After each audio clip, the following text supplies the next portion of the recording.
Every year we survey over 1,200 CEOs globally as part of the PwC CEO survey.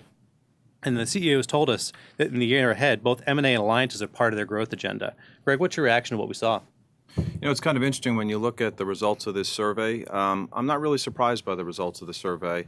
In fact, many of us in this room that spend all of our time in the deal world are not surprised by the results of the survey. I mean, clearly M&A and alliances clearly play a significant role in the growth agenda for CEOs. But what's interesting is that alliances continue to rank high amongst our CEOs. And if you take a look at some of the survey results, you'll see that 51% of global CEOs plan to do a new joint venture or alliance. And if you look at not just the U.S. markets, you'll see that 54% of CEOs plan to do a domestic M&A deal, while they only plan to do 39% on the international front. But if you look and contrast that against alliances and joint ventures, you'll see that 44% still plan on doing an alliance or joint venture. So it's kind of interesting. When you open the Wall Street Journal, you always continue to hear about the acquisitions. You don't tend to hear about the alliances, but alliances continue to play a significant role in the growth agenda. The other comment I'll make is if you look at the international CEOs, you'll see that 51% plan to do a strategic venture or alliance.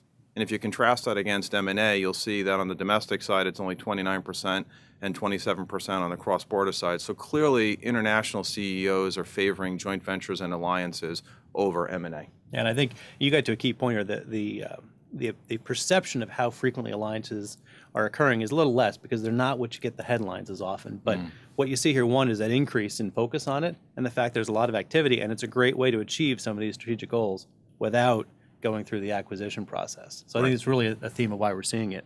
Right. And you look at alliance formation, it is a significant global trend. You know, there was a great quote in the Wall Street Journal recently. I'll read it. "The greatest change in the way business is being conducted is the accelerating growth of relationships based not on ownership, but on partnership." Kirk, what are you seeing in the market globally? Yeah, so John, just to continue on the point that Greg was just making, it really is a long-term trend in terms of formation that we're seeing here. If I take you back to the 1990s, only about 5% of business activity went through ventures. Today, that's 40%. Another data point is the top global 500 companies have an average of 60 alliances each. So this is clearly a growing trend. 60 alliances. 60. I think that's bigger than most people would expect. That's absolutely. Yeah. There's a couple other observations I'd make as we look kind of through these headlines a little bit.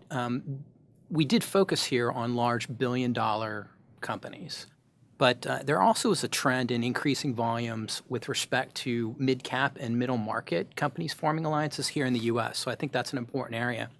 The other thing I would say is, a lot of these headlines address the notion of a developed market company going to a developing market, and we'll talk a little bit more about that later. But also we're seeing the opposite, developing market companies coming to the developed markets as well.